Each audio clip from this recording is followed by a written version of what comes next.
In this episode of the Well Aware podcast, we're joined by Tom Farley, recovery advocate and community outreach director at recovery.com for a grounded conversation about stigma, compassion, and the realities of long-term recovery. Drawing from decades of advocacy and outreach work, Tom shares insights on prevention, grief, and how families and communities can better support individuals impacted by substance use. Let's get started.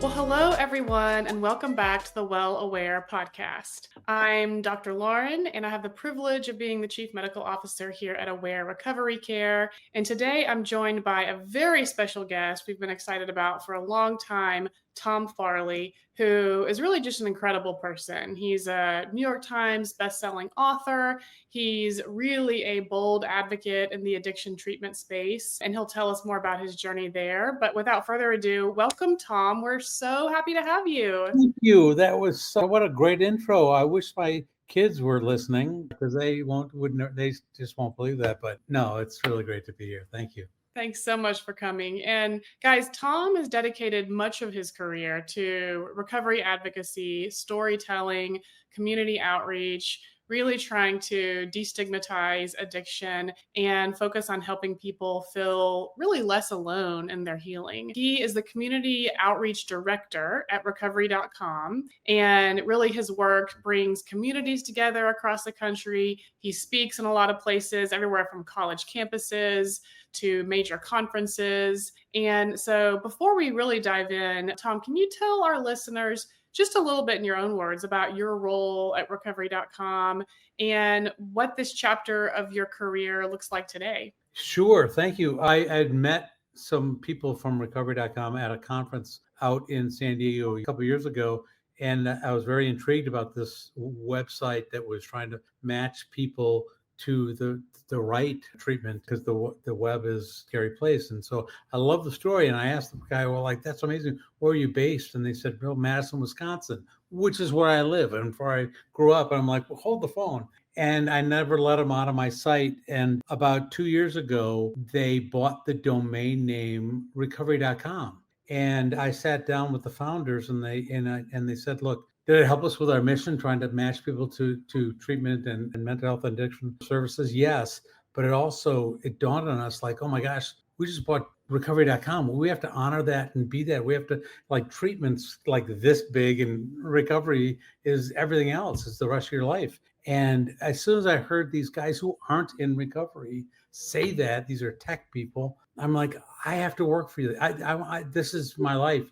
And so I insisted that they hire me, and we're championing recovery and really getting our story out. And whether your journey starts through treatment or is outpatient, whatever it is, knowing about the promise of recovery and this life that's you didn't think was possible, telling that story is amazing. And being able to do that and seeing the results, seeing people living those lives, it's great, because that's all I did. The whole enchilada. Yeah. Well, tell us a little bit more about what first pulled you into this work, into the realm of addiction advocacy and support, and what's kept you there now? Are those things, or are they different? It's interesting. Well, obviously, what brought me in is what I like to call the event. When I learned watching CNN that my little brother had passed away from a drug overdose, that's how I learned. And I was very fortunate, because it's very unlike the way I was brought up. I just knew I needed to talk about it. Now, so much pain and so much grief and the loss. And I also wanted to help others that loved my brother Chris not go down that same path. So I started out going into schools, talking about Chris's story, somebody else's addiction. And over time, I said, well, if I'm doing this, maybe I shouldn't be drinking either. And I would have long moments of sobriety followed by longer moments of not being sober. And this roller coaster, and yet I was still connected to this, telling the story. And then finally, I wanted to make that leap again, but all I knew it was to be sober. Mm-hmm. And somebody that I've been working with that had a clinic here in Wisconsin called me up and said, come to a meeting. And she brought me in, and I had never looked back. And then, because of my own recovery journey, I started telling my story. And here I was doing the same thing I always was, going into schools, speaking to communities. But the difference was I was telling my story. I was shocked that I was like, you don't want to hear about Chris? And people were like, if you want to, yeah, but you're here, you're in recovery. Like, we want what you have. I'll have what she's having. That was amazing. And Chris is still a part of my recovery story. And I like to say I'm finishing up his recovery too, with the two of us. But I stopped being somebody's brother. Yeah. And started being my authentic self. Still talking about that, but I'm doing it not as Tom Farley, brother Chris Farley. I'm doing it as Tom Farley, and what a difference that has made. Yeah, I imagine that must be so much more rewarding to be telling your life story through your lens and not through somebody's brother's lens. Just to be able to be, well, as you said, authentic and honest, and talk about kind of what that has been like for you.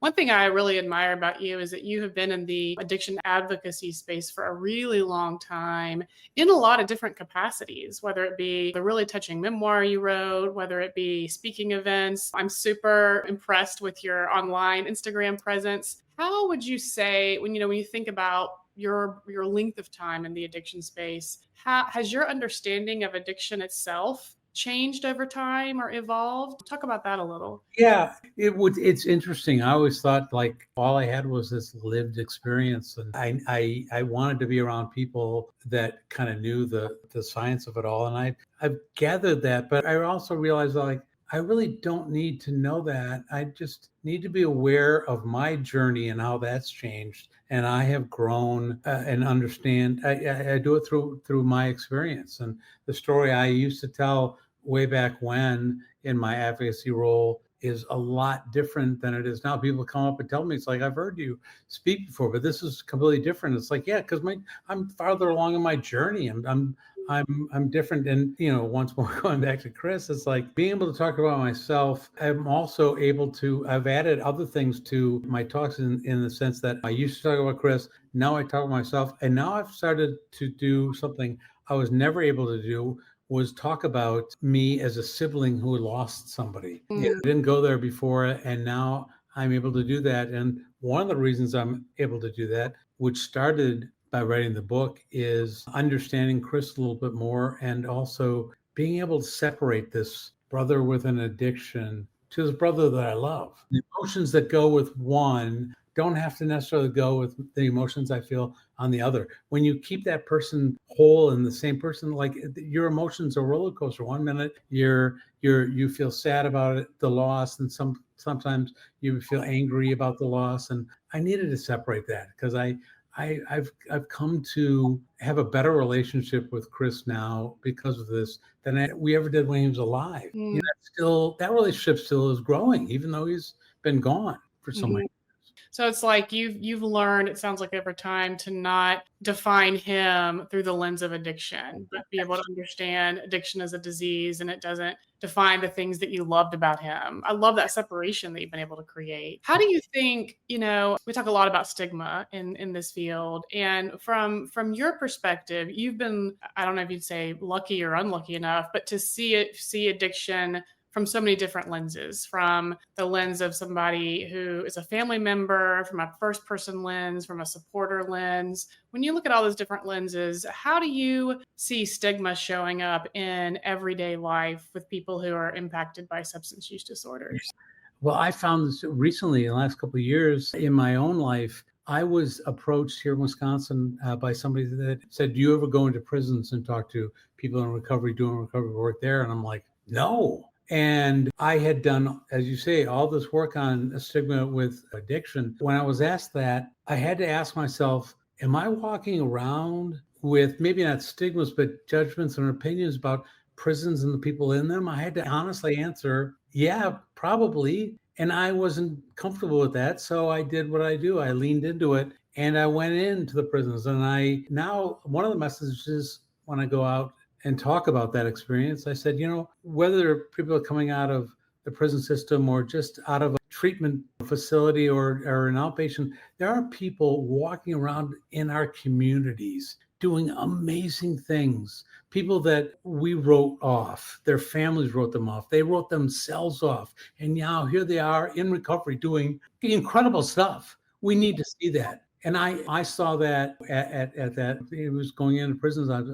I saw that. And that's my message, is like, that's how you break down stigma, is to understand the path they walked and where they are now, and just be amazed at what people can do, how they can be human again. Yeah, it reminds me of a Michelle Obama quote. She once said, "It's hard to hate up close." And what we think somebody looks like, sounds like, feels like, moral compass, what we envision is often so different from the reality. And it sounds like being able to kind of experience that yourself one-on-one with people was really eye-opening. And what I love to say is there is nothing like the sight of a healed human. And do yourself a favor and look for it. I mean, it's amazing.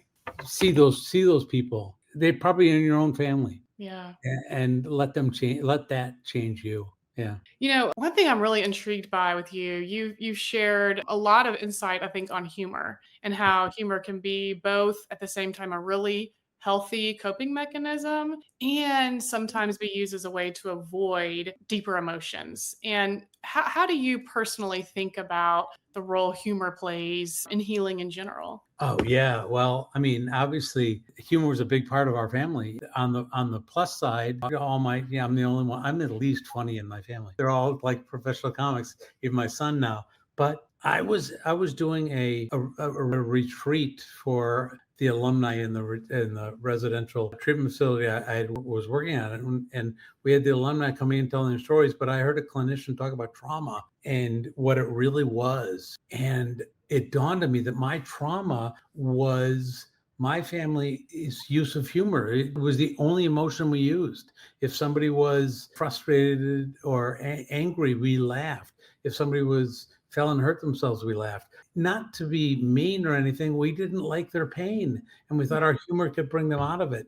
And if somebody in my family was experiencing joy, we laughed. That's not the same thing. We couldn't even go to the high end of the emotional scale. Our coping mechanism of humor turned into a trauma because we never developed all these other emotions. And so I look at it, it's very healing, but when you use it to build a wall and separate yourself because you don't want to feel those feelings, then that's the dark side of humor. I love that because we don't really talk about that a lot, I think, as a society, and especially how it interrelates with trauma. And you've talked about something that we see more and more, which is this distinction between like trauma, formal trauma with a big T, and trauma with a little t. What does that distinction mean to you? And how did just gaining awareness of trauma and how to deal with it help you better understand your own self? Well, I always thought that trauma was, something bad happened to you, and now your life is going in a different direction because of this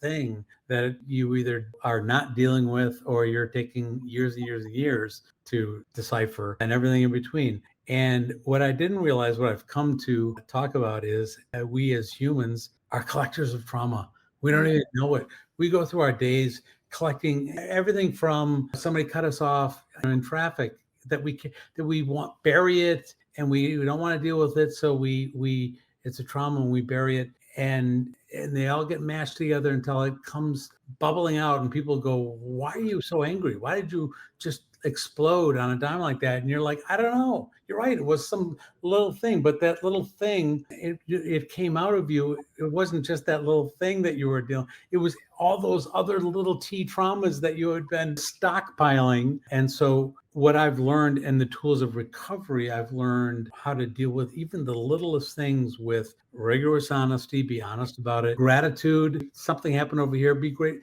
Find something that you're grateful for and balance that out.